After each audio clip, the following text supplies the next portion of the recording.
Welcome back to the channel, beautiful souls. If you're new here, welcome to a space where faith meets real life, where scripture speaks directly into your relationships, and where God's truth sets you free from confusion and second guessing.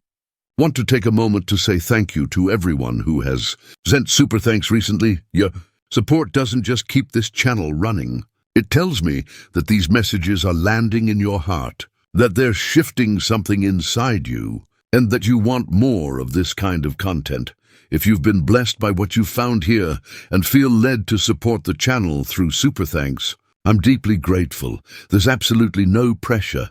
Your presence here matters just as much, but if you're in a position to give, it helps us continue creating these deep, scripture-rooted teachings that go beyond surface-level advice. Now, before we dive in, let me tell you what you're about to receive in the next 45 minutes. This isn't a message about chasing someone or trying to decode mixed signals. This is about recognizing the shift that happens when someone who once believed love wasn't for them suddenly finds themselves completely captivated by you. You're going to learn the specific signs that someone is thinking about you in ways they never thought they'd think about anyone. Again, you'll understand the spiritual and emotional dynamics at play when God uses you as a turning point in someone's story, and you'll gain clarity on whether this connection is healthy, mutual, and honoring to God, or if it's something you need to step back from with wisdom.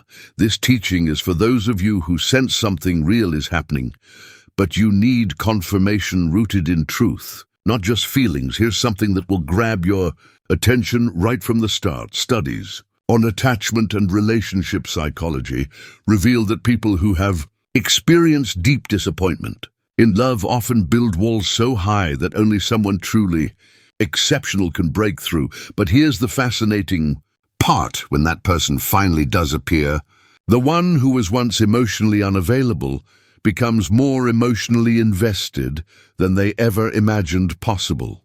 Their brain chemistry shifts, their thought patterns change, and suddenly the person they swore they'd never become, the one who thinks about someone constantly, is exactly who they are now, and that someone may very well be you. So if you've been wondering whether this person who once gave up on love is now completely focused on you, stay with me. What you're about to hear might confirm what the Holy Spirit has already been whispering to your heart. Let's get into it. Number 1, they start showing up in ways they never did before. Not out of obligation, but because they genuinely want to be part of your world. Let me paint a picture for you. There's a difference between someone who responds when you reach out and someone who initiates because they can't help themselves. The person who once gave up on love learned to protect their time, their energy, and their emotional space. They stopped making effort because effort led to disappointment. But now, with you, something has shifted. They're texting you first in the morning, not because they're trying to be romantic, but because you're the first person they think about when they wake up. They're asking about your day, not as small talk, but because they genuinely want to know what's happening in your life. They're making plans, suggesting places to go, things to do together, because being around you feels like the most natural thing in the world. This isn't about grand gestures or performative romance. This is about consistent presence. They're showing up in the everyday moments, the ones that don't get posted on social media or celebrated with fanfare. They're showing up when you're tired, when you're stressed, when you're not at your best. Because they're not looking for a highlight reel. They're looking for you, the real you, in all your complexity and humanity. Proverbs 18:22 says, "He who finds a wife finds a good thing and obtains favor from the Lord." Notice the word finds. There's an intentionality to it, a seeking, a pursuit that comes from recognizing value. When someone who once gave up on love starts showing up for you consistently, they're not doing it out of boredom or convenience. They're doing it because they've found something, someone they didn't expect to find, and now they can't imagine their life without you in it. Let me give you a realistic example. Maybe there's someone in your life who used to keep conversations surface level, who never really opened up about what they were going through, but lately, they've been sharing more. They're telling you about their struggles at work, their family dynamics, their dreams for the future. They're asking for your input, valuing your perspective, wanting to know what you think. This shift didn't happen because you forced it. It happened because something in them recognized that you're safe, that you're different, that you're someone worth letting in. Now, let's talk about what the unhealthy version of this looks like. Because discernment matters.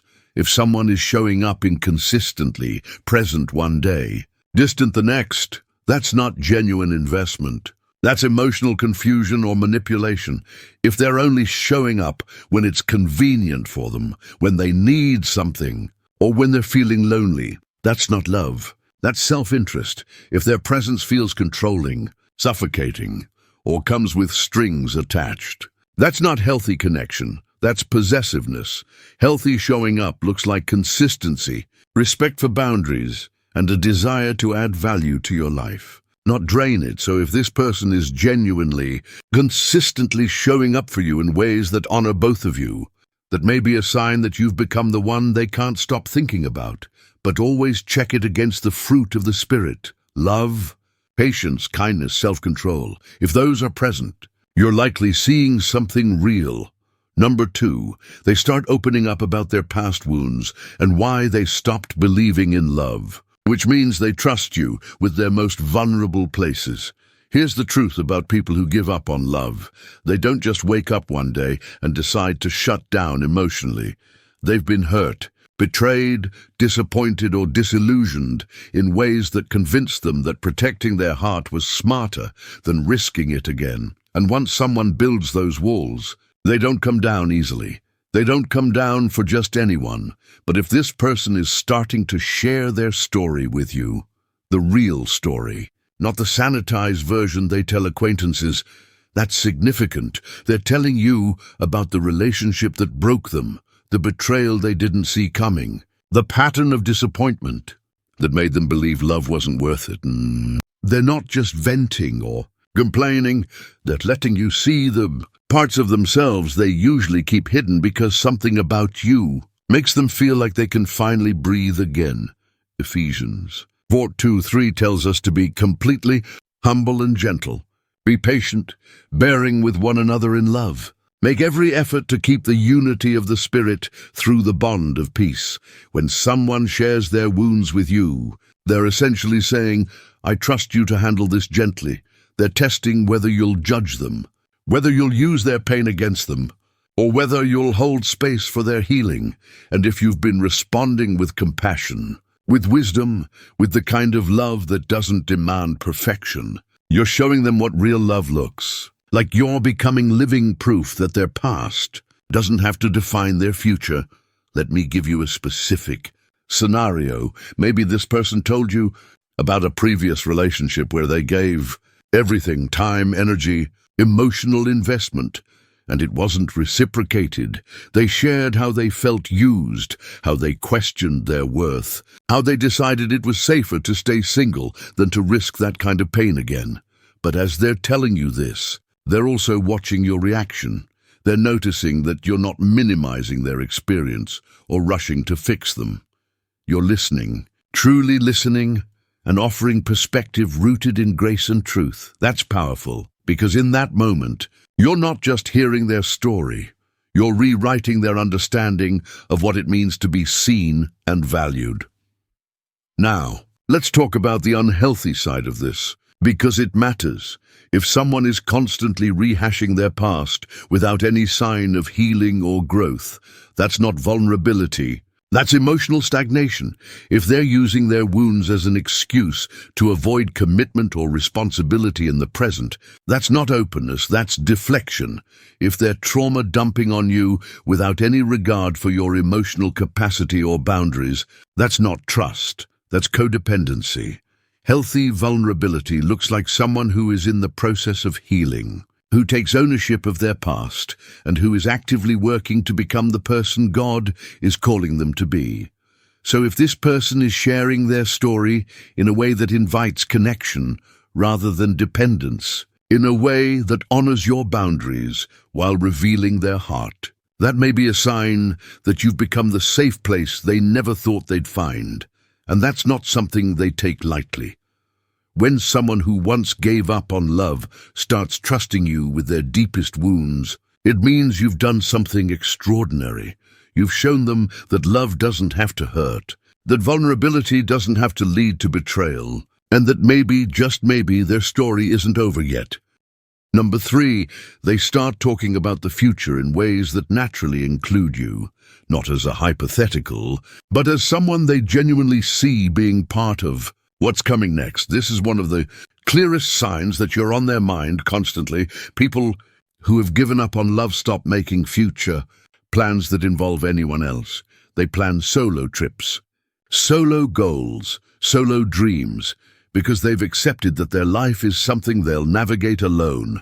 But when someone starts weaving you into their future, even in small, subtle ways, it's because their mind can no longer imagine what's ahead without you in it. They're saying things like, when we visit that place, not if. They're talking about events months from now, and assuming you'll be there with them. They're making career decisions or life choices and considering how those choices will affect you, not just themselves. This isn't about pressure or manipulation. This is about someone who has started to see you as an integral part of their life's trajectory. And they can't help but express it. Jeremiah 29:11 reminds us, "For I know the plans I have for you, declares the Lord, plans to prosper you and not to harm you, plans to give you hope and a future." God is a God of purpose and intentionality, and when He's aligning two people, He begins to sync their visions, their dreams, their sense of what's ahead. If this person is starting to include you in their future, it may be because the Holy Spirit is at work, knitting your lives together in ways that go beyond human effort or manipulation. Let me give you a real-life example. Maybe this person used to talk about buying a house someday, and it was always, "I'm going to get a place with a backyard," or "I want to live somewhere quiet." But now, the language has shifted. Now, it's, "We should look for a place that has space for both of us to work from home," or "I was thinking about neighborhoods that would be good for us."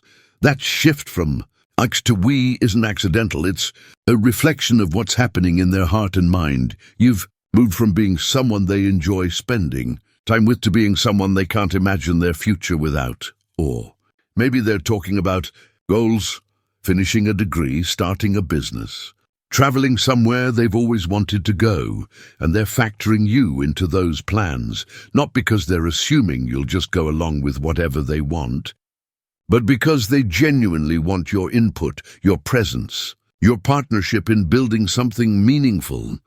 That's a sign of someone who isn't just thinking about you today, they're thinking about you tomorrow, next year, 5 years from now. Now let's address the unhealthy version of this, because there's a difference between healthy future planning and unhealthy pressure. If someone is talking about the future in ways that feel rushed, pressuring you to commit before you're ready, that's not genuine vision. That's control. If they're making unilateral decisions about your shared future without consulting you or respecting your autonomy, that's not partnership, that's dominance. If their future plans feel more like fantasy or escapism than grounded, realistic steps forward, that's not healthy planning. That's avoidance of present reality. Healthy future talk looks like collaboration, patience, and a willingness to move at a pace that honors both people. It looks like someone who is excited about what's ahead, but also grounded in the present. Someone who includes you without erasing your individuality. So if this person is naturally, organically including you in their vision for the future, and if that inclusion feels respectful, mutual, and aligned with where God is leading both of you, that may be a sign that you've become central to their thoughts and dreams. And that's not something someone who gave up on love does lightly. It means they've dared to hope again. And you're the reason why.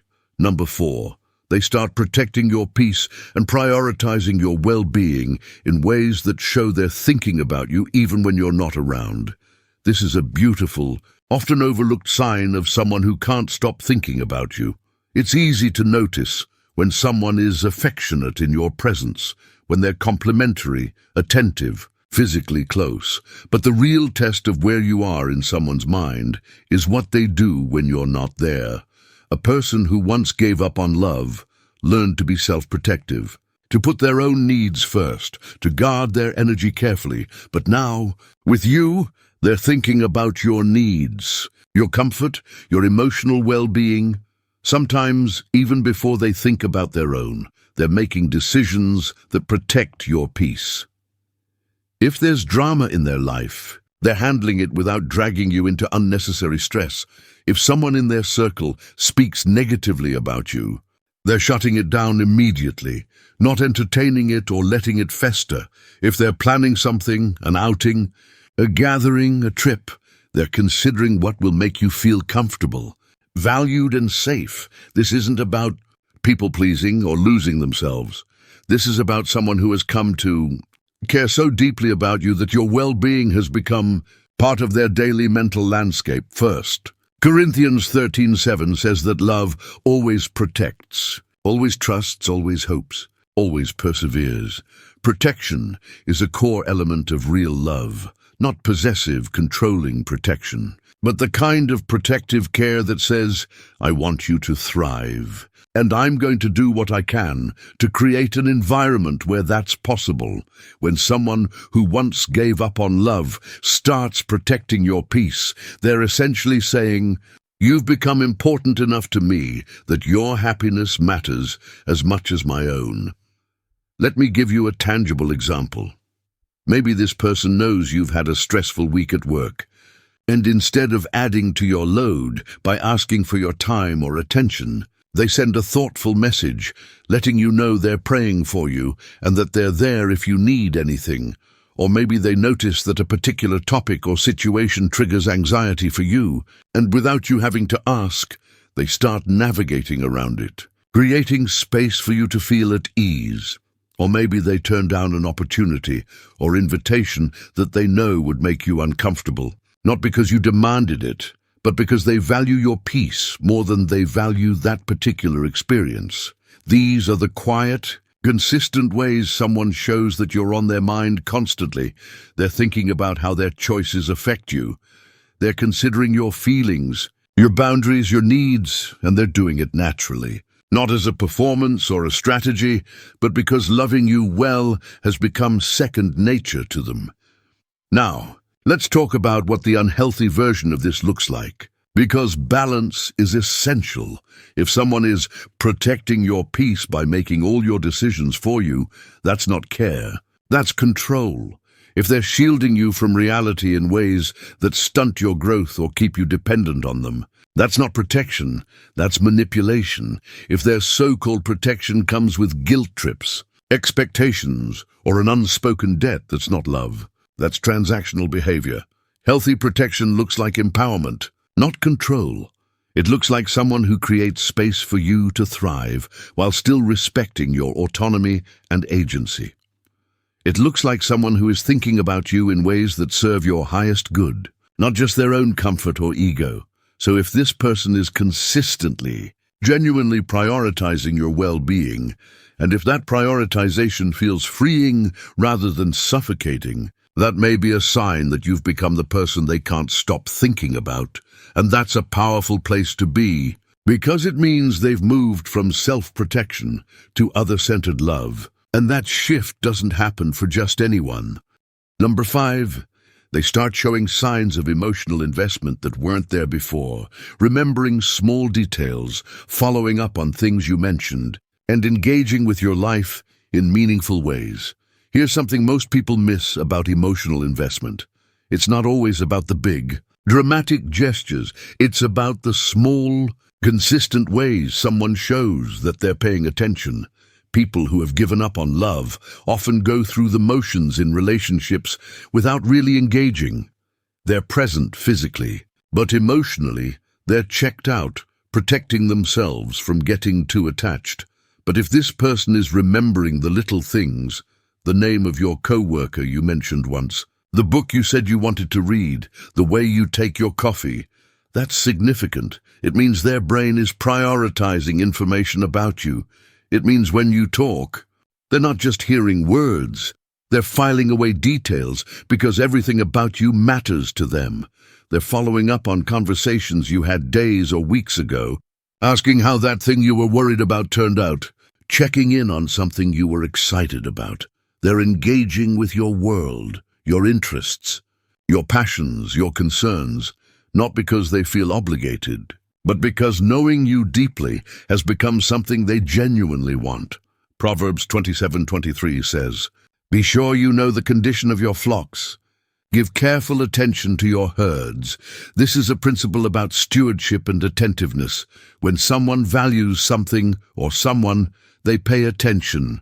They invest time in understanding, in knowing, in being present to the details. If this person is showing that level of attentiveness to you, it's because you've become valuable to them in ways they didn't anticipate. Let me give you a concrete example. Maybe you mentioned in passing that you had a presentation coming up at work, something that was making you nervous. A few days later, they text you asking how it went, and they're genuinely interested in hearing about it.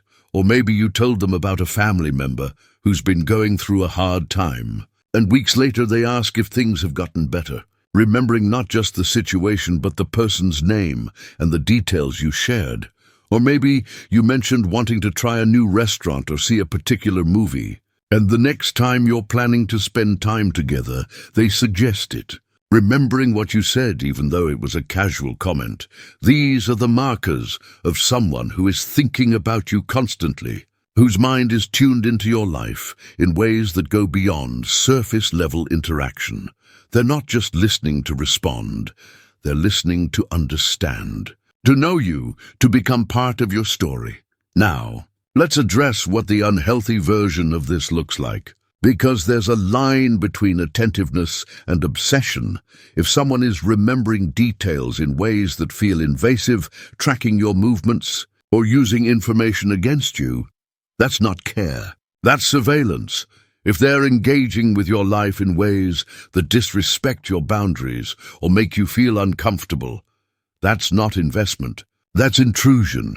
If their attentiveness comes with an expectation that you owe them the same level of detail and involvement, that's not genuine interest, that's control. Healthy emotional investment looks like curiosity without pressure, attentiveness without intrusion, and engagement that respects your autonomy. It looks like someone who wants to know you because they value you, not because they want to possess you. So if this person is remembering, following up and engaging with your life in ways that feel honoring and respectful, that may be a sign that you've become the focus of their thoughts and affections. And for someone who once gave up on love, that's a monumental shift. It means they're willing to risk again, to invest again, to open their heart again. And you're the reason why. Number 6, they start seeking your perspective and valuing your wisdom, not because they lack direction, but because what you think genuinely matters to them. This is one of the most intimate forms of connection, and it's often overlooked. When someone who once gave up on love starts coming to you for advice, for input, for your perspective on things that matter to them, it's because they've begun to see you as more than just someone they enjoy being around. They see you as someone whose wisdom, insight, and discernment they trust. This isn't about dependency or an inability to make their own decisions. This is about someone who has recognized that you bring clarity, that your perspective sharpens their thinking, that your presence in their decision-making process makes them better. They're asking what you think about a job opportunity, a family situation, a personal goal, not because they need you to decide for them, but because your input carries weight. They value how you see the world, how you process challenges, how you approach problems, and they want that perspective to influence how they move forward. Proverbs 15:22 says, Plans fail for lack of counsel, but with many advisors, they succeed. Seeking wise counsel is a biblical principle. And when someone consistently seeks your counsel, it's because they've come to see you as a source of wisdom and stability in their life. They're not just attracted to you physically or emotionally. They're drawn to the way you think, the way you process, the way you navigate life. Let me give you a realistic example. Maybe this person is facing a major decision, whether to relocate for a job, how to handle a difficult relationship with a family member, whether to pursue a new opportunity that feels risky. And instead of just making the decision on their own or seeking advice from multiple people, they come to you first. They're not looking for you to tell them what to do, but they're genuinely curious about what you think, what you see, what you would do if you were in their shoes.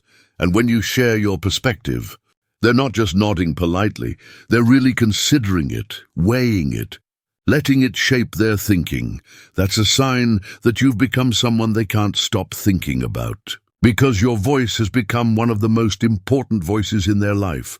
Or maybe they're not facing a major decision, but they're sharing everyday thoughts and observations with you, something they noticed, something that confused them, something they're trying to figure out.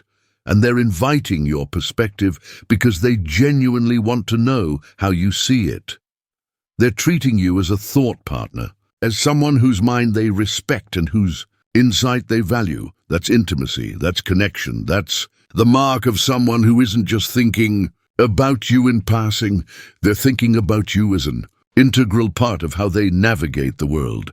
Now, let's talk about what the unhealthy version of this looks like, because there's a difference between valuing someone's perspective and becoming emotionally dependent on them.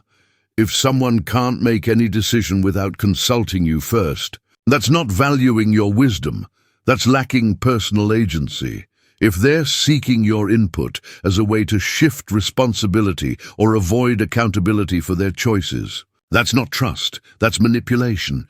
If they're only asking for your perspective when it suits them, or when they think you'll tell them what they want to hear, that's not genuine respect, that's selective validation. Healthy counsel seeking looks like someone who has their own sense of direction, but values your input as part of their decision-making process.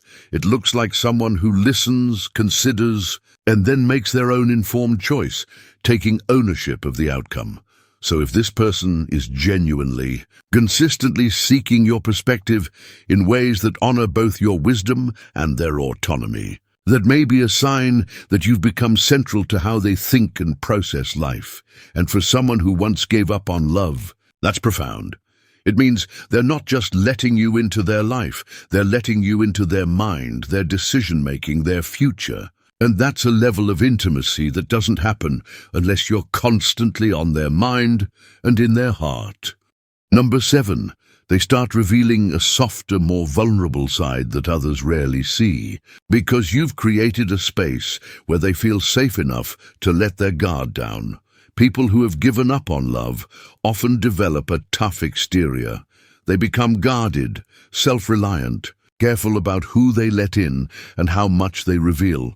But if you're noticing that this person is showing you a side of themselves that others don't get to see, a softer, more tender, more emotionally open side, that's a powerful indicator that you're on their mind constantly. They're laughing more freely around you, not the polite, measured laughter they offer in public, but the real, unguarded kind that comes from genuine joy. They're sharing their fears, their insecurities, the parts of themselves they usually keep hidden, because they've learned that vulnerability often leads to pain. They're letting you see them when they're tired, when they're frustrated, when they're not at their best, because they trust that you won't use those moments against them. This is significant because it means they've stopped performing around you. They're not trying to impress you or maintain an image. They're just being themselves, trusting that who they really are is enough. 2 Corinthians 12:9 says, "My grace is sufficient for you, for my power is made perfect in weakness." There's a spiritual principle here about the power of vulnerability. When we allow ourselves to be seen in our weakness, in our imperfection, we create space for real connection and real grace to flow. If this person is letting you see their weakness, their struggles, their humanity, it's because they've come to believe that your love isn't conditional on their perfection. And that's the kind of safety that makes someone fall deeply, irrevocably in love. Let me give you a specific scenario. Maybe this person has always been the strong one, the one everyone leans on, the one who has it all together. But with you, they're admitting when they're overwhelmed. They're sharing when they feel inadequate or uncertain. They're letting you see the cracks in their armor. Not because they're falling apart, but because they trust you to handle their humanity with care. Or maybe they've always been private about their emotions, never really expressing what they're feeling. But lately, they're opening up to you, telling you when they're hurt, when they're disappointed, when they're deeply moved by something. They're letting you into their emotional world. And that's not something someone does unless they feel profoundly safe with you.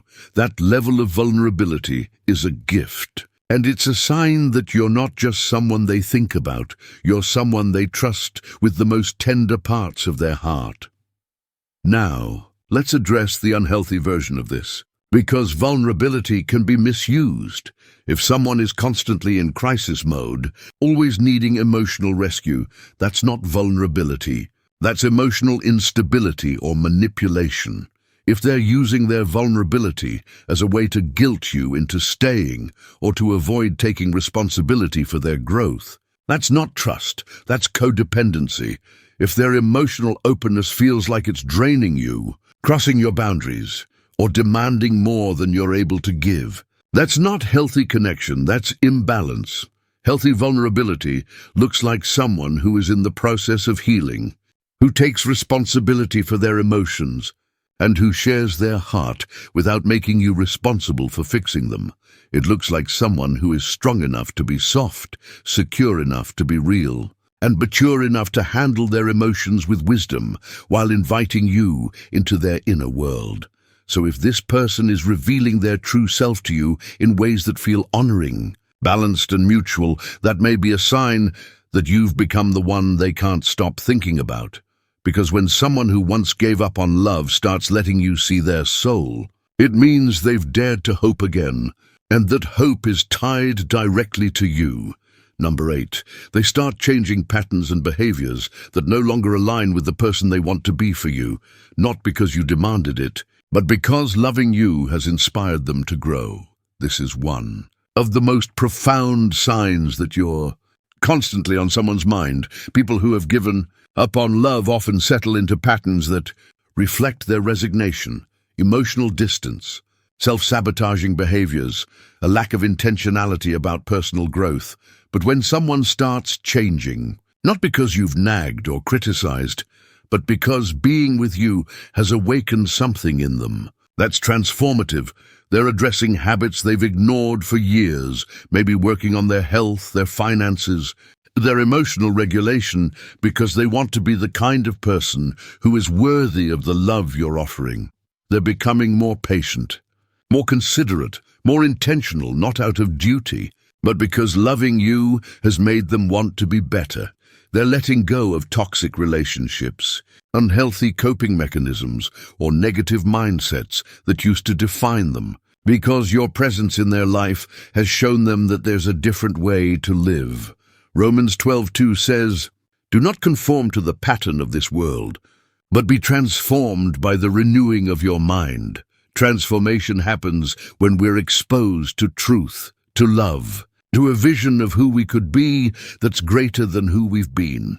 If this person is transforming because of the love and example you've brought into their life, it's because you've become the catalyst God is using to shift their trajectory. Let me give you a concrete example. Maybe this person used to be cynical, always expecting the worst, always waiting for the other shoe to drop. But since you've been in their life, you've noticed a shift. They're more hopeful, more optimistic, more willing to believe that good things can happen, not because you've been preachy or tried to change them, but because your consistent love and faith have shown them a different way to see the world. Or maybe they struggled with anger, with defensiveness, with a quick temper that kept people at arm's length, but lately they've been more measured, more thoughtful, more willing to pause and consider before reacting. And when you ask them about it, they tell you it's because they don't want to be that person with you, because you deserve better. And they want to be someone who honors you with their words and actions. That's the power of love, rooted in truth. It doesn't just tolerate who someone is, it calls out who they can become, and it inspires them to rise to that calling. Now, let's talk about the unhealthy version of this, because there's a difference between healthy growth and unhealthy people-pleasing. If someone is changing who they fundamentally are just to keep you around, that's not growth, that's losing themselves. If they're adopting your preferences, your opinions, your entire identity while erasing their own, that's not transformation, that's codependency. If they're changing out of fear, fear of losing you, fear of not being enough, rather than out of genuine desire to grow, that's not love-inspired change. That's insecurity-driven performance.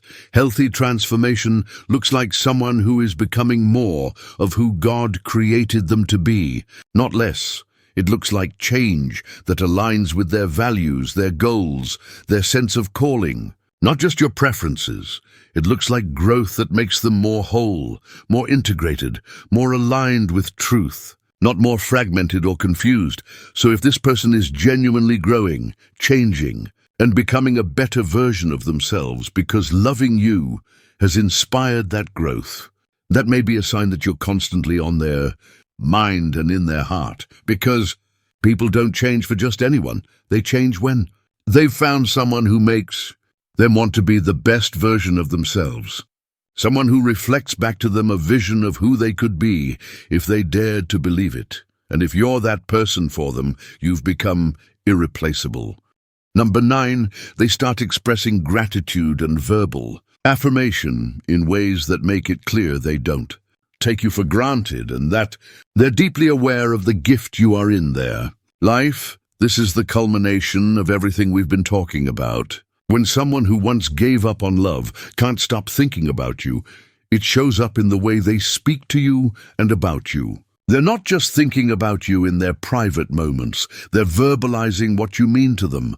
They're saying things like, "I don't know what I did to deserve you," not as a manipulation tactic, but as a genuine expression of gratitude. They're telling you, "You've changed my life," and they mean it, because they can see the before and after, and they know that you're the difference.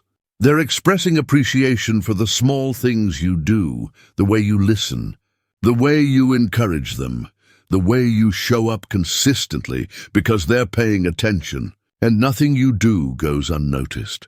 This isn't about empty flattery or performative praise. This is about someone who has recognized that they've been given a gift they didn't expect and don't want to lose. And they're making sure you know it. 1 Thessalonians 5:18 says, "Give thanks in all circumstances, for this is God's will for you in Christ Jesus." Gratitude is a reflection of awareness, of recognizing blessing when it's present. When someone is consistently expressing gratitude for who you are and what you bring to their life, it's because they're acutely aware that you're a gift, and they're treating you accordingly. Let me give you a tangible example. Maybe this person sends you messages out of the blue just to tell you how much they appreciate you. Not when they want something, not when they're trying to smooth over a conflict, but just because they were thinking about you and wanted you to know. Or maybe they're vocal in front of others, speaking highly of you, defending you, celebrating you in ways that make it clear they're proud to have you in their life. They're not keeping their affection private. They're letting the world know that you matter to them. Or maybe, in quiet moments, they look at you and say, "Thank you for not giving up on me," or "I never thought I could feel this way again."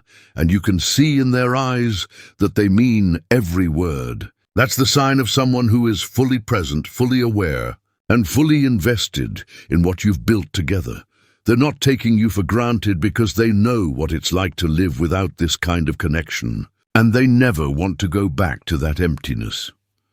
Here's what's powerful about verbal affirmation from someone who once gave up on love.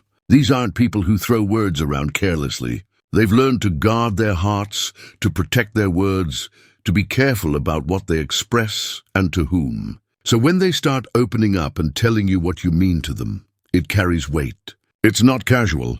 It's not habitual. It's intentional, deliberate, and deeply felt.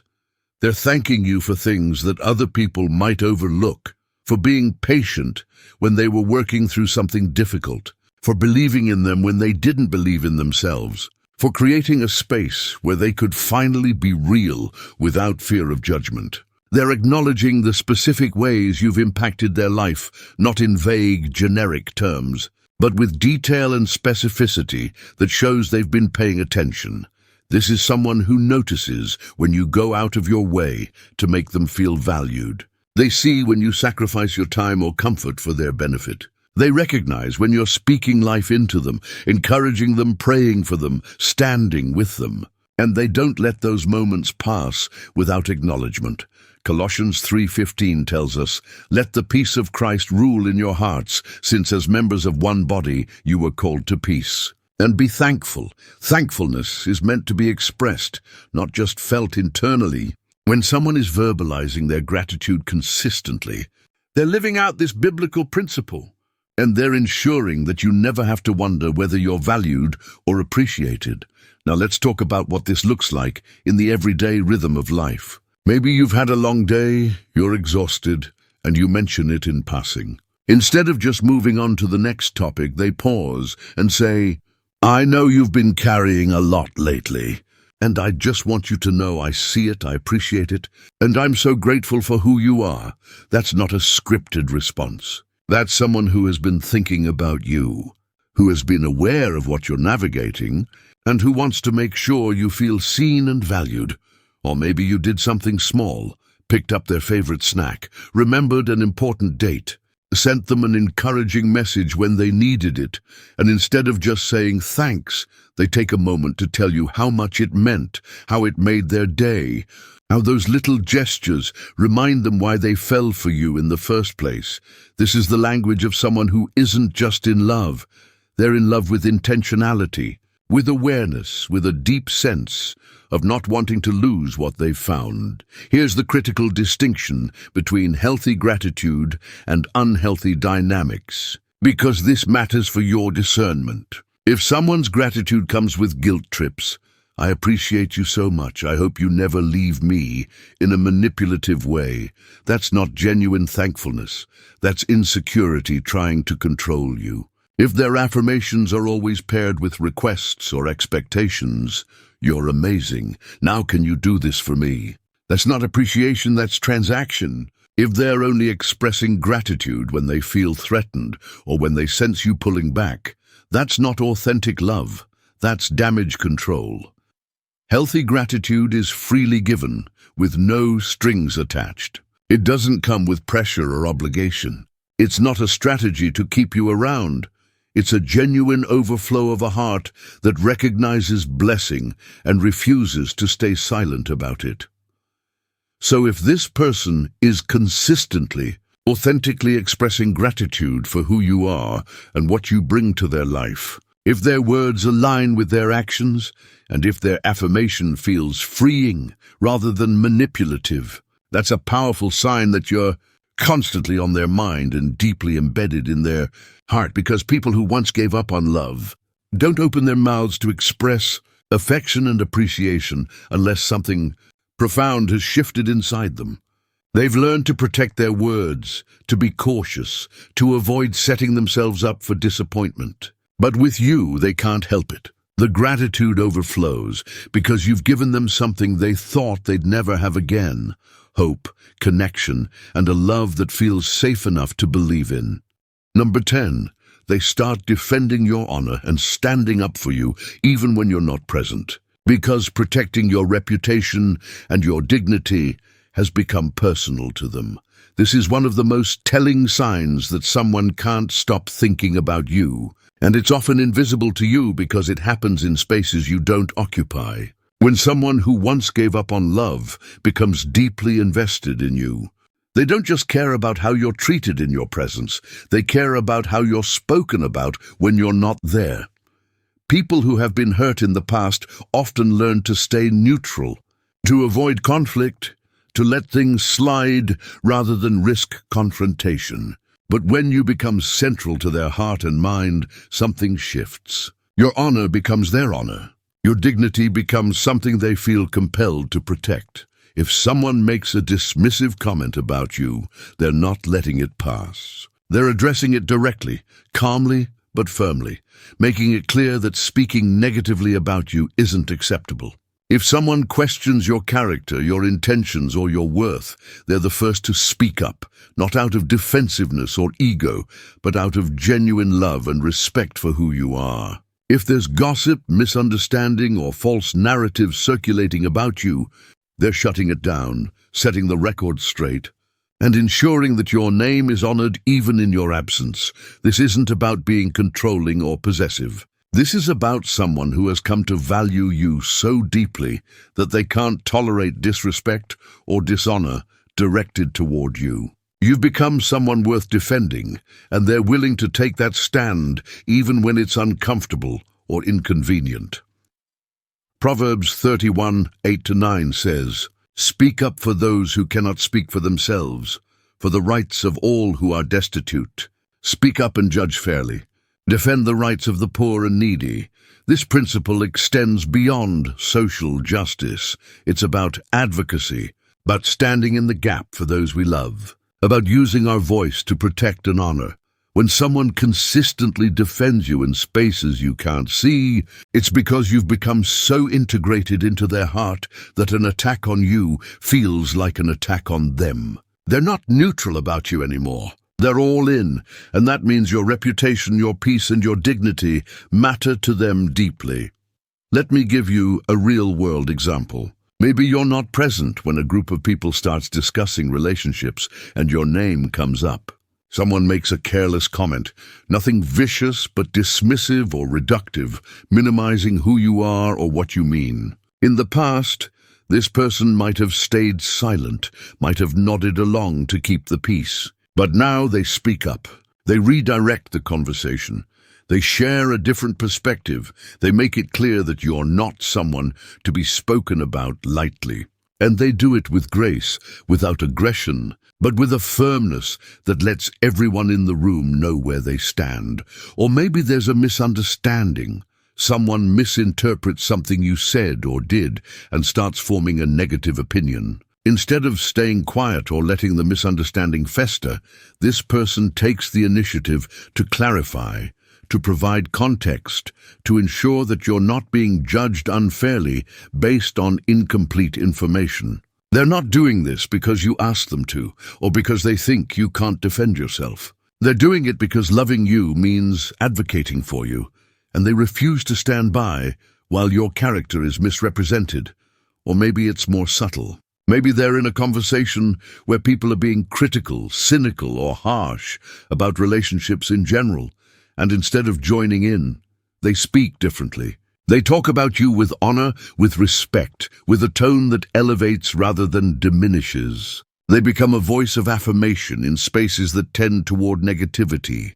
And they do it naturally, because speaking well of you has become second nature. Ephesians 4:29 reminds us, "Do not let any unwholesome talk come out of your mouths, but only what is helpful for building others up according to their needs, that it may benefit those who listen." When someone loves you deeply, they become intentional about the way they speak about you, ensuring that their words build you up rather than tear you down, even when you're not there to hear. Here's what makes this so significant for someone who once gave up on love. These are people who learn to stay disengaged, to avoid getting involved, to protect themselves by remaining on the sidelines. But now, with you, they can't stay on the sidelines. They're stepping into the arena. They're taking a stand. They're willing to risk discomfort or conflict because you're worth it to them. That's not a small thing. That's a complete reorientation of their priorities and their sense of what matters.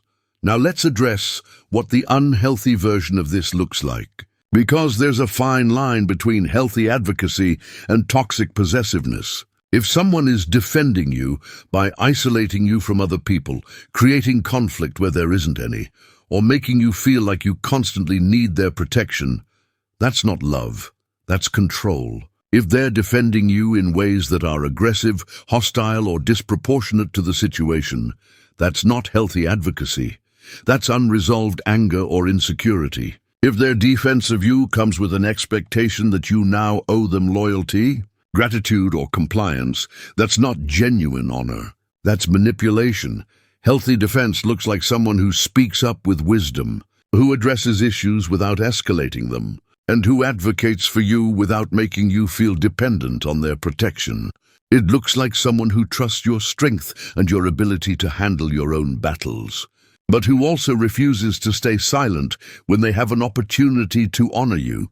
So if this person is consistently standing up for you, speaking well of you, and protecting your reputation in ways that feel supportive rather than controlling, that's a profound sign that you're constantly on their mind. Because defending someone requires that you think about them even when they're not present. It requires that their well-being, their dignity, and their honor become part of your mental and emotional landscape.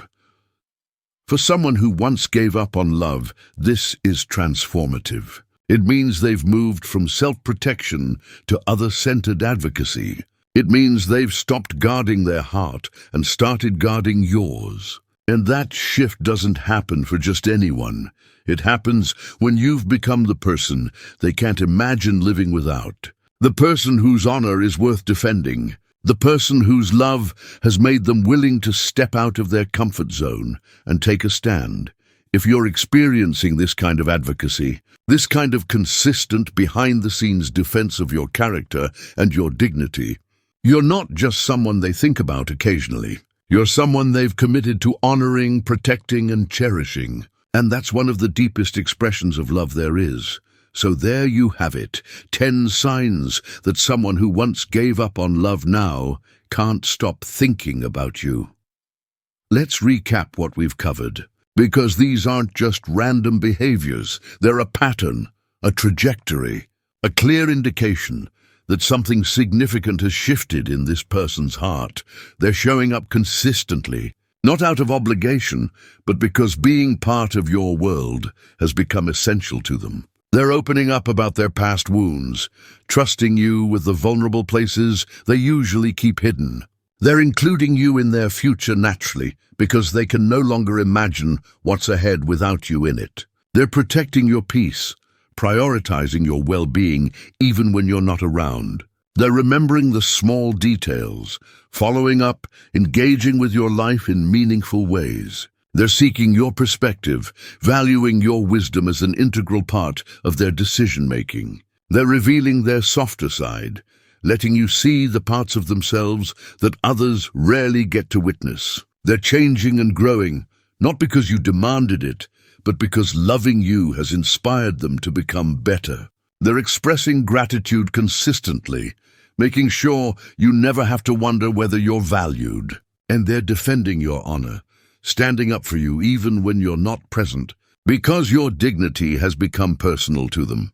If you're seeing these signs, not just one or two, but a consistent pattern across multiple areas, then what you're experiencing isn't wishful thinking or over-analyzing. It's real. This person has moved from emotional unavailability to deep investment, and you're the catalyst for that transformation. But here's what I want you to remember as we close. These signs are indicators, not guarantees. They point towards someone who is deeply invested, but discernment is still essential. You need to be asking yourself, is this connection honoring to God? Is it mutual? Is it healthy? Is it moving toward commitment? Or is it stuck in a pattern of potential that never materializes? God doesn't just call us to recognize love. He calls us to steward it wisely. Proverbs 4:23 says, "Above all else, guard your heart, for everything you do flows from it."